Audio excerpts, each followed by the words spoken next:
Good evening, Wilmington. The meeting is now called to order. This is the Finance and Economic Development Committee meeting for Monday, February 5th, 2024. I'm the chair, Councilman Chris Johnson from the 7th District. At the time, I will call a roll of members of the committee first. Vice Chair Harley, 4th District. Present. Councilmember Oliver, 3rd District. Present. Councilmember Field, 8th District. Present. Councilmember Bracy at large. Present. I believe Councilmember Spadola is excused. And we also have in attendance Councilmember Fields, 5th District. Present. Councilmember Darby, 2nd District. And those who I have not mentioned, please just let me know. Do we have Council President Congo online? No, he's not on. Okay. McCoy's on. Okay, and then Councilmember McCoy, 6th District, I have you as well. Thank you. Yeah, thank you. Is it part? All right, as a friendly reminder, only members of the committee should be making motions and seconding. If there's any questions from members of council, again, if we can't get them answered by the administration here, then obviously, we will have our Chief Financial Officer, Ms. Bass Knight, follow up with any answers. All right, and without further ado, I'm just going to get right to the agenda. We have item number 1, we have an ordinance to amend Chapter 2 of the City Code regarding the terms of the city's active depository. I believe we have City Treasurer What should I tell you on Sims. that? Somebody is on off mute. If you could mute yourself while you can. Okay. All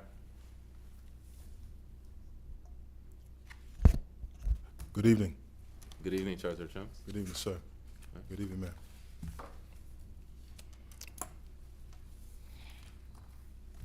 So, and may I proceed? Just Yes, you will. begin. Okay, Yes, you can. excellent. You will all have and should have in front of you a draft ordinance. I won't bore you, I guess, with reading all the whereas clauses based on the presumption that those have been read already. But in short, as you see in the synopsis, of the legislation, of the proposed legislation, this ordinance amends Section 2-351 of the City Code to extend the duration of M&T's bank's designation as the active depository of the City of Wilmington through June 30th, 2025. In short, this proposed legislation is a matter of housekeeping, legislative housekeeping, to bring forward the existing ordinances that are already in place with respect to the active depository for the city. Came to my attention late last year that there was essentially a bit of a legislative gap to bring it forward. I think in all of the work being done by the city around COVID, those emergency work being done around COVID, this particular piece where it expired in June 30th, 2020, it was never carried forward. And then, of course, this legislation is to correct that and bring it forward. I think it's also important to note that after speaking with, of course, CFO Bass Knight, and then, of course, along with counsel from the administration's city solicitor's office, we came to the conclusion that it was best, of course, as you all know, we are in the midst of approaching election year. And so with our current mayor making his announcement that he won't be seeking re-election, and of course a new mayor, and then of course the way the legislation is prepared, we thought it prudent to give the incoming mayor, whoever that may be, and work with the bank selection committee. So we wanted to give an extended period of time and run it through June 30th, 2025 as a consideration for all those things listed in the whereas clauses. All right, thank you very much for that rundown, Yes, sir. Treasurer Sims. I have no questions. I just, would commend you on, I know we had a lot of discussion on this, and I would commend you for making sure that our code is in sync with what we're actually doing. Because I know M&T's been a provider and been doing a very good job. So, Yes. Thank you. They have over 30 years as the active depository.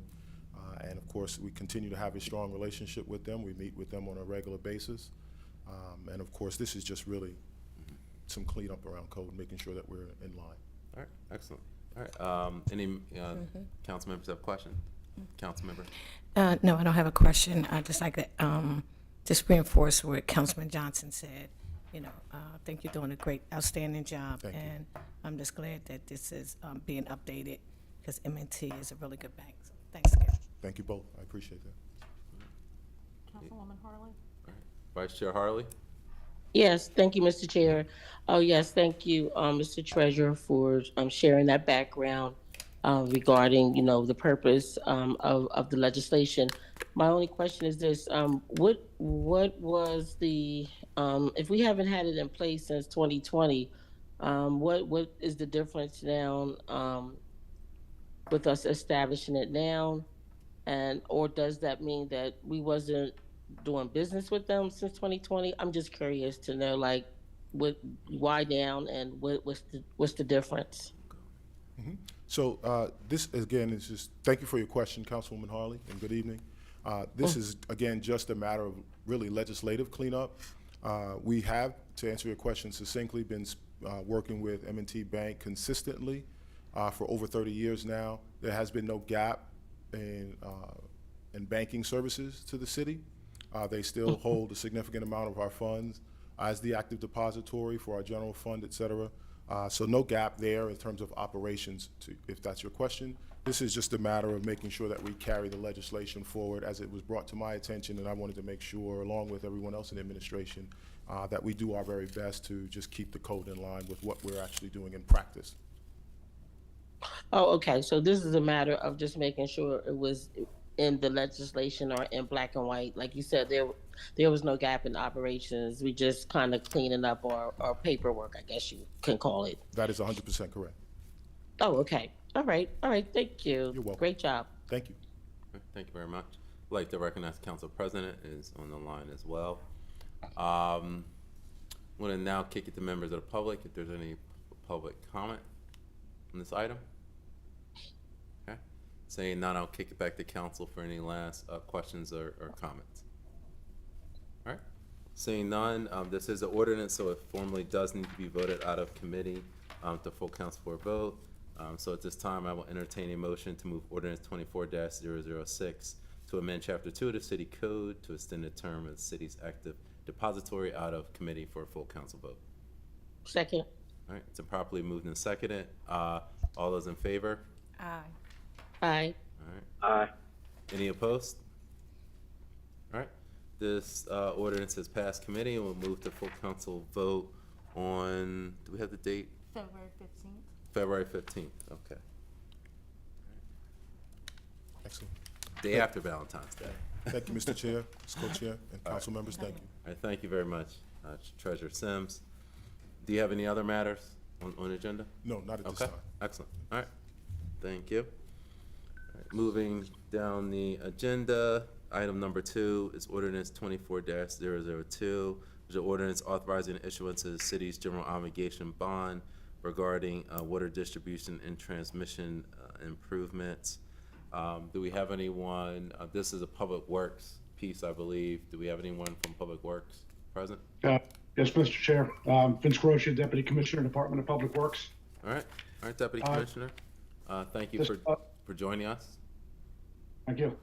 All right, so this first ordinance is a SRF, drinking water SRF bond in the amount of $17,700,000, of which $10,316,950 will be principal forgiven at the end of the job. So this is for small mains, infrastructure improvements of our horizontal assets, as well as removal of lead service lines throughout our water service district. As I said, at the completion of the project, out of the $17.7 million loan, a little over $10.3 million will be forgiven at the conclusion. Okay, and Deputy Commissioner, if you mind me asking, what do you mean by forgiven? So the city has to advance the cost, the capital cost, and then we get reimbursed through the state? essentially how these type of loans work. We do the work, we pay, and then we submit draw requests from the state as work progresses. So what the principal forgiveness means is at the end of the construction project, which is expected to be 365 days.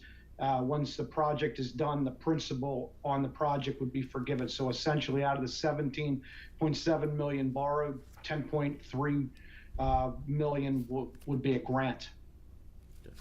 And I see it's approximately 4 miles of system. Do you know approximately which 4 mile stretch or where in the city? Yeah, it's through various areas in the city. We have a map that we've put together, as well as a list of segments that was submitted to the state as part of this. Essentially, we're concentrating on lead service line removal because of the source of funding from EPA with this money. So we're going to be targeting a lot of older mains with known issues with lead in order to remove those lead service lines. And so when you have that map, Deputy Commissioner, would you mind sending it to council? I just think it would be good information, not that we don't have faith in your department. It's more to inform our residents so that they know, okay, you're getting, new lines here, you're getting new lines there. Okay, so just so you're aware too, we also post a 2-week advance schedule on the website of all the areas where construction is going to be going on in the city. So these main replacement projects are listed on the website under Public Works under because of the traffic schedule that we post, as well as when we move into into the various areas, we'll be giving all the residents advance notice before work starts. We typically go door to door and do handouts so they're aware of what the project's about and what we're doing. Okay. And then lastly, Deputy Commissioner, what company, has this gone out to bid yet for this replacement work? So you're just voting on the ordinances now. So once the ordinances are voted on and approved at third and final, then we have to go to the bond committee and actually close the loans. Then once the loans are closed, this would go out to bid. So we're still multiple months away from that happening. Okay. All right, perfect. All right. Any other questions from members of the committee? Yeah. Council member? Yes. How you doing, Vince? Good, thank you. I heard you mention about putting it on a website. So I think that's a good thing. So we as council members, as well as yourself, somehow need to let certain areas, neighborhoods know that the work is coming. Because we get the flack of all these people working in front of my house. I didn't know anything about it. Then you call your department or whatever. Nobody returns any calls anymore. And it's not about, sometimes it's not about returning calls, but at least shoot an email so everybody's not just out there like, what's going on? And it's not fair to the residents and it's not fair to the council members that nobody is responding. And like I said, it's one thing not to respond, but it's okay to send an email if somebody is trying to reach out. And then, and I know for me, I'm just trying to reach out for the constituents and try to put out the fire before it gets lit.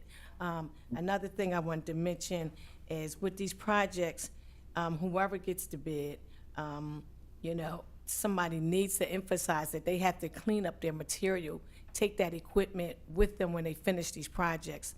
I just called John Rago today. Somebody left 2 big steel plates, metal plates out there in back of individuals' homes. They've been sitting out there for like 3 weeks.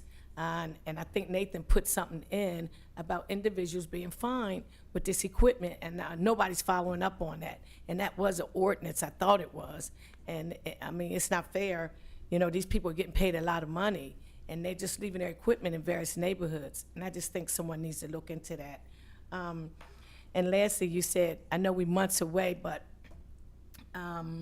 when we're doing these type of projects, is there any any companies that you're used to dealing with for a project such as this, since you're used to it? For these type of work, so this would be a 4-bid contract that we would look, we're anticipating this would go out and be advertised in April.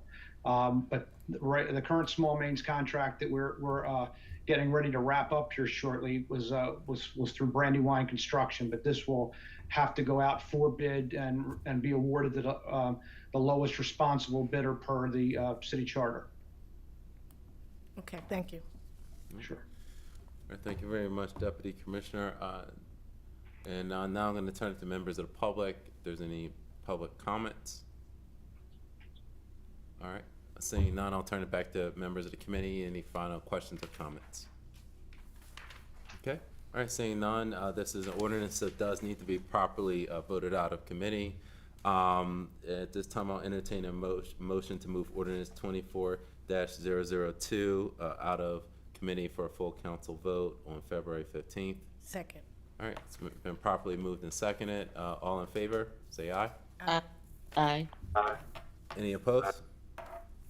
All right, ordinance 24-002 has been voted out of committee and will be on the full council agenda on February 15th.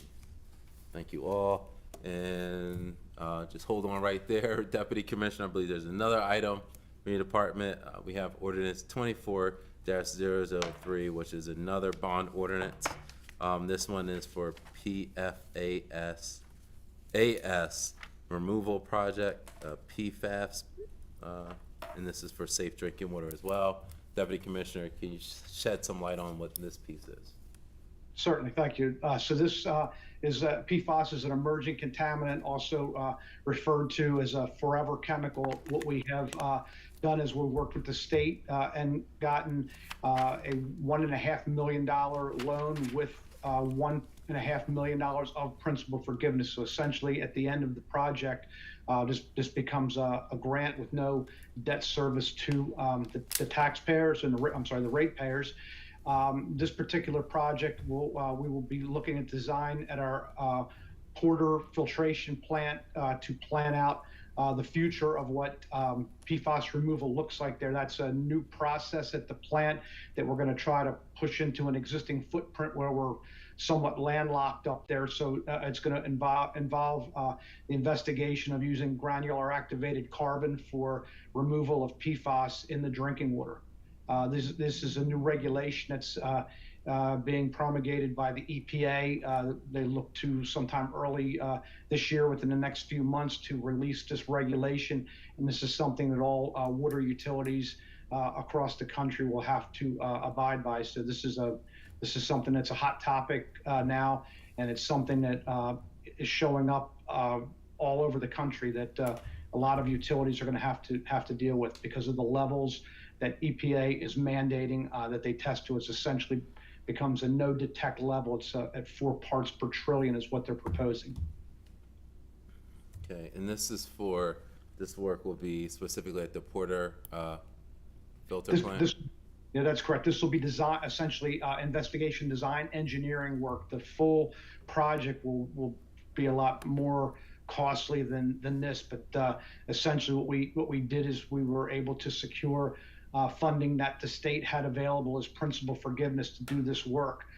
So we're moving forward and investigating what options will work best. How can we reconfigure our treatment processes to include PFAS treatment at this plant? Okay, and similar to the last ordinance item, once it officially goes to bond committee, and then it will go through the respective public bidding process.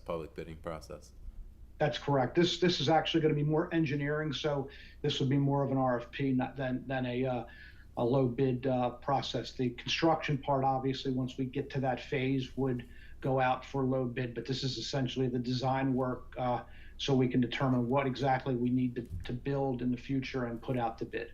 Okay. All right, thank you very much. Any questions or comments from members of council? Mhm. All right, Councilmember Oliver? Just wanted to make sure you said it's no fiscal impact, that's correct? That's correct. This is a $1.5 million loan with $1.5 million of principal forgiveness applied at the end of the project. Oh, that's good. Always good to hear we have clean, fresh drinking water. Thank you. Thank you very much, Deputy Commissioner. Now I'll turn to members of the public if there's any public comments. All right, seeing none, I'll turn it back to members of council for any final comments or questions. All right, Seeing none, this is an ordinance, so it does need to be properly voted out of committee for a full council vote. And at this time, I'll entertain a motion to move ordinance 24-003 out of committee to full council for a vote. Second. Second. All right, it's been properly moved and seconded. All those in favor, say aye.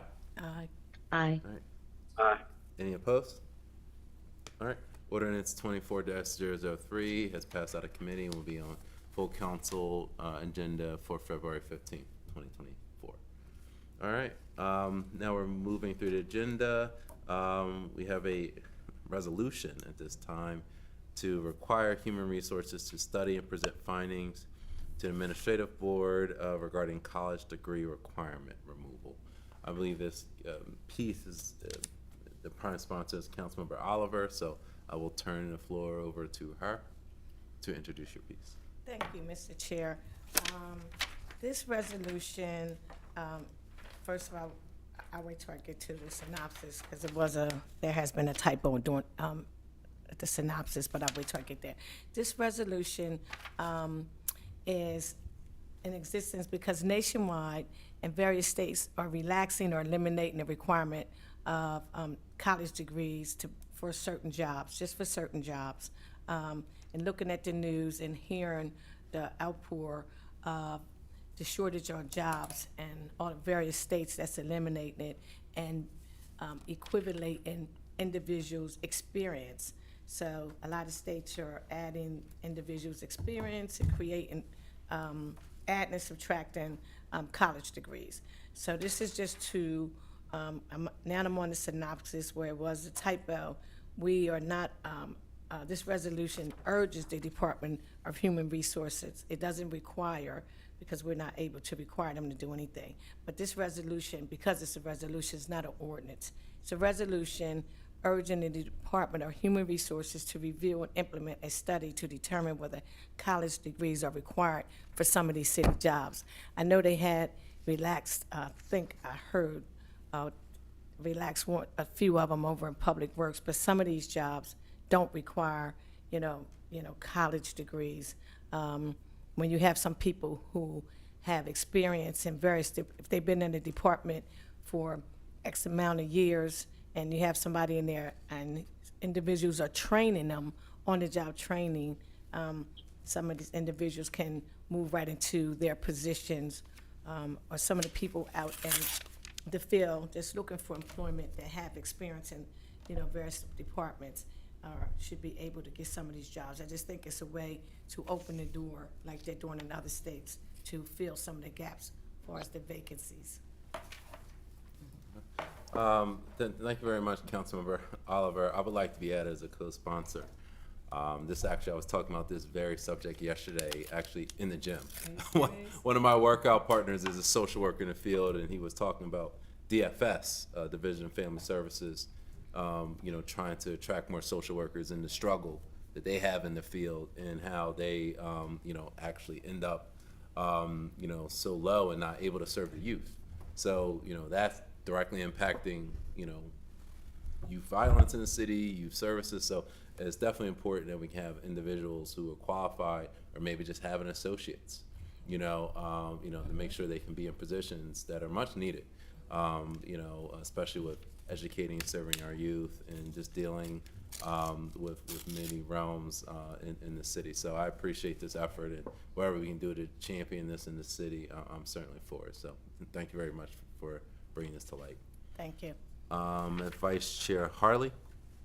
Yes, thank you, Mr. Chair. Yes, this is a good piece of legislation. I wanted to be clear, this is just a resolution for them to do the research, or is this the resolution to actually urge them to change it? Well, it's just a resolution.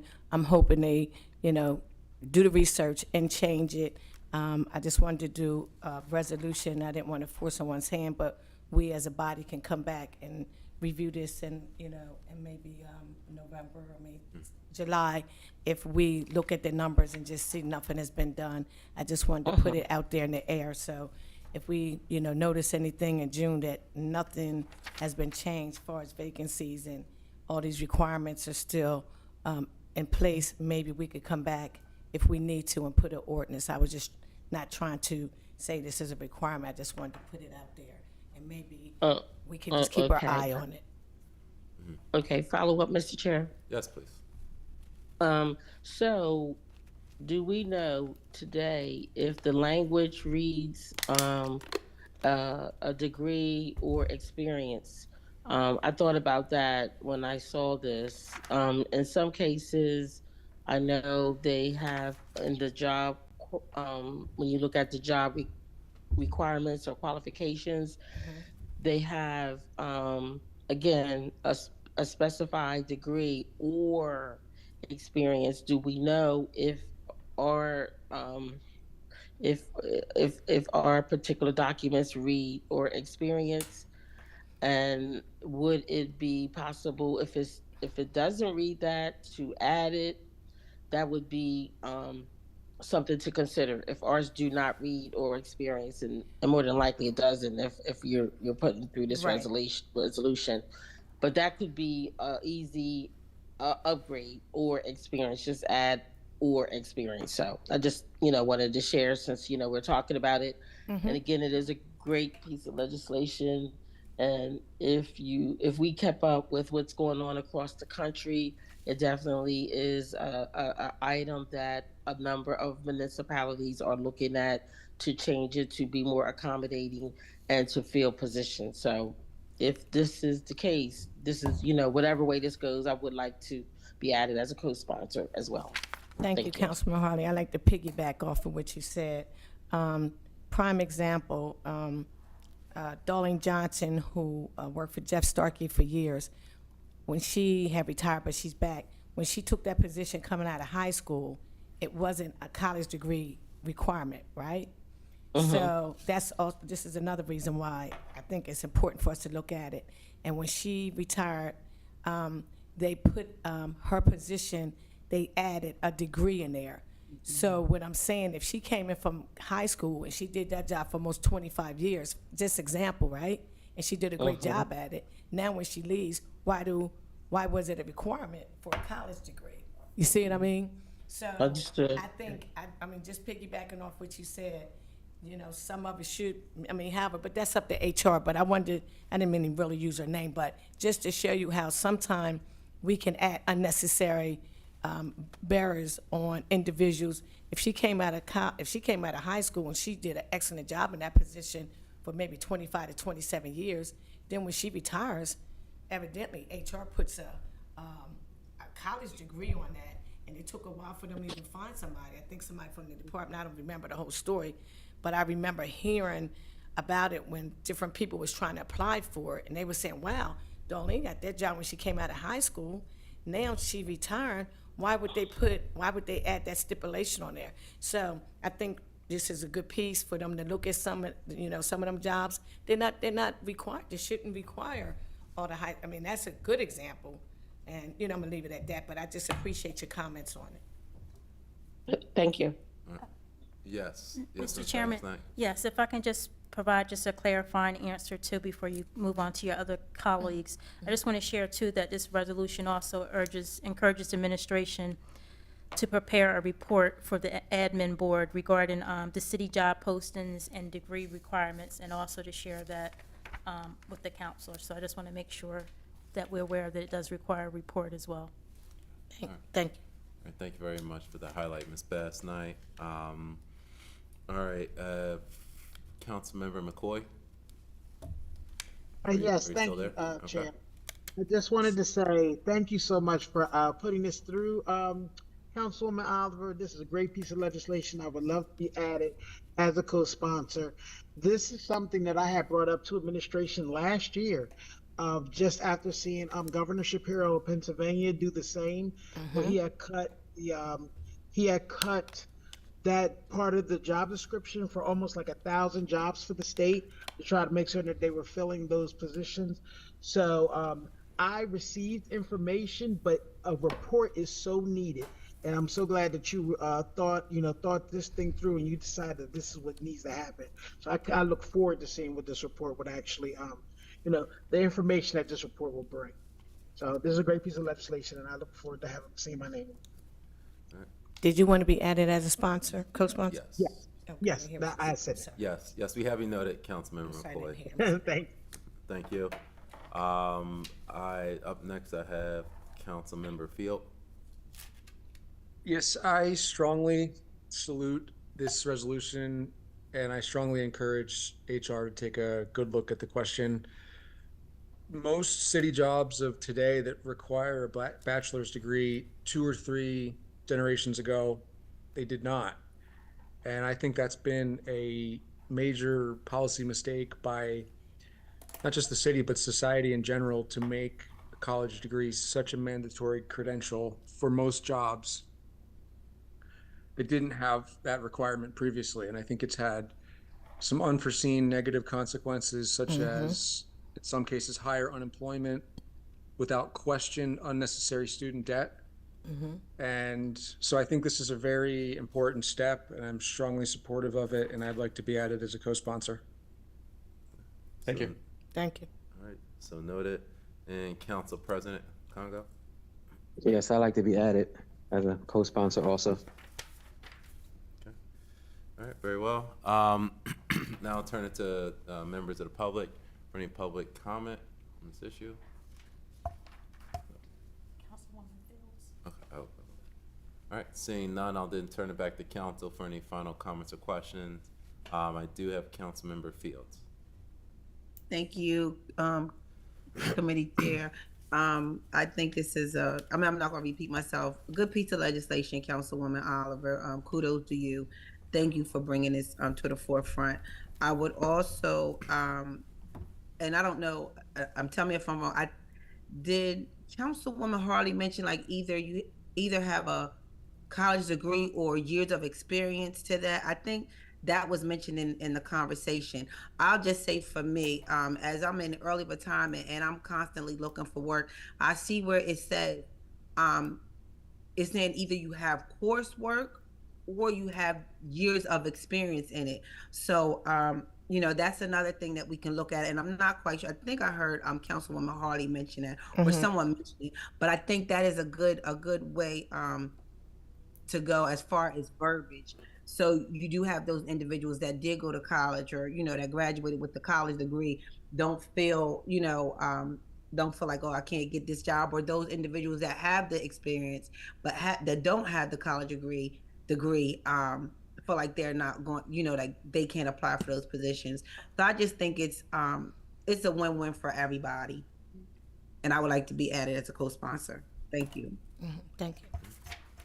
All right, thank you very much. And any final comments or questions by council members?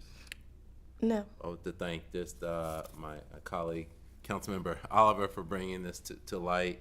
This is an issue that's been debated during budget sessions, and when we last year, I remember going over the budget, we were talking about these very issues. So this is, I think, a tangible way we can actually solve this issue going forward. So thank you very much, and I look forward to seeing it on the floor.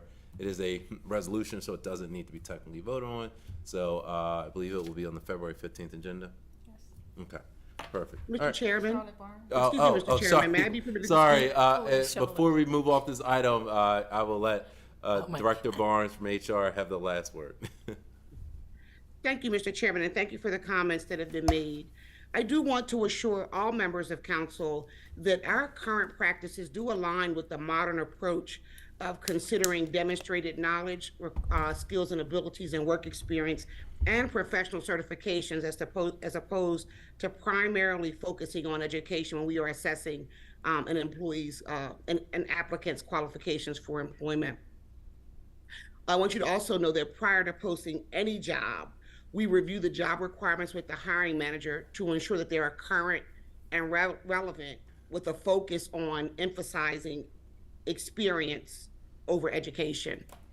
If you look at any of our job requirements, our postings, the job requirement sections on the vast majority of our postings include the language or any equivalent combination of experience or training which provides the required knowledge, skills, and abilities. So the very language that was mentioned here today is already on the job descriptions.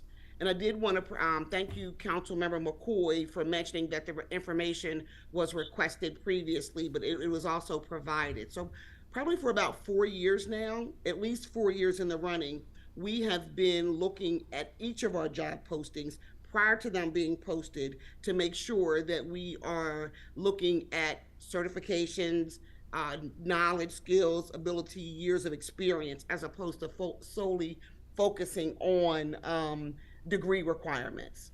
And just so you know, that as it relates to the degree requirement on our positions, a significant portion of our jobs do not require degrees. So, excluding elected officials, we have 311 discrete positions, and approximately 24% of those require a bachelor's degree. So, if I were to state that differently, only 95 of the city's approximately 1,100 employees require degrees. And so you find most of those positions in the law department. I mean, you have to have a degree to be a lawyer. You find most of those requirements in public works, where you have engineers, where you also have people that are responsible for the water utility that we have. So we do take an aggressive look at this every time we post a job. I just wanted to make sure that that information was shared and introduced into this public dialogue, so that you were aware. Thank you so much. Thank you. All right, thank you very much, Director Barnes. We appreciate that little bit of knowledge in terms of moving forward. So thank you very much for your team's work. And again, as I stated, to say resolution, so it will be on the council agenda on February 15th. Okay. All right, sorry, Councilmember Harley, because I don't have a screen in front of me, so I can't see who's up. So you are up. Thank you. Oh, thank you, no problem.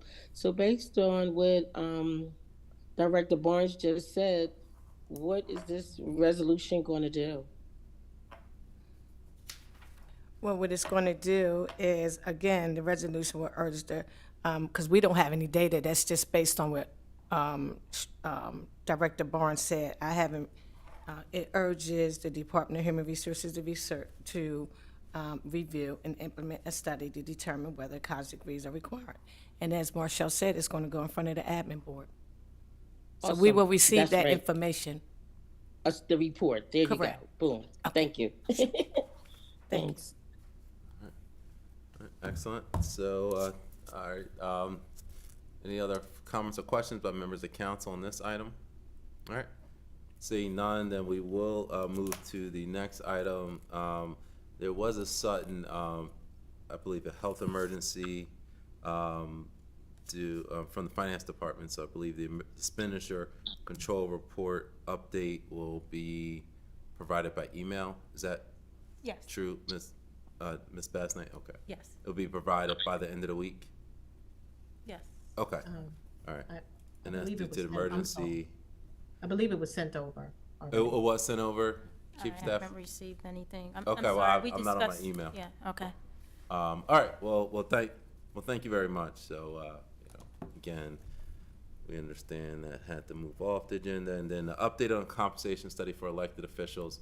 Could you shed some light on that, Chief of Staff Washington? I know it was to be ready by this date.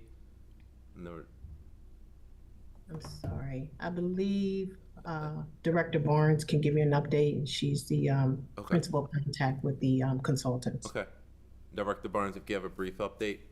Certainly. It is anticipated that a draft report should be received by end of week. The delay is due to the delay in getting the vendor some information. There were some time-sensitive legal deadlines that had to be met within my department, and so we did not get the vendor the information that was needed. He has the information that he needs, and he anticipates that a draft report will be issued by end of week. All right. Any questions or comments by members of council? I believe we do have a question from Ms. Bass Knight. Yes, so with the draft report being due by the end of the week, will the final report be due by like February 15th? And I'm just asking a question more so for processing perspectives, just in case some things, might need to be changed from a legislative perspective that might require changing to process and might require ordinance. Well, when we get the draft, it'll depend upon what the draft, we'll have to review the draft. I can't specifically say that the final will be done by the 15th. It depends upon what questions or what additional work needs to be done after the draft. But certainly, I am conscious and aware that there's a deadline by which changes need to be made, and certainly we'll be working expeditiously to get you and or the council the information that's necessary so that you can make whatever legislative changes you need to make. And I'm sorry, Mr. Chair. Yes, please, Ms. Yeah, I only mentioned about the final report because actually in the agreement, it mentioned about a deadline for the draft report, and it also mentioned a deadline for the final report. So that's the only reason I mentioned that. Okay. Thanks. All right, thank you very much, Director Barnes. We look forward to more updates on that end.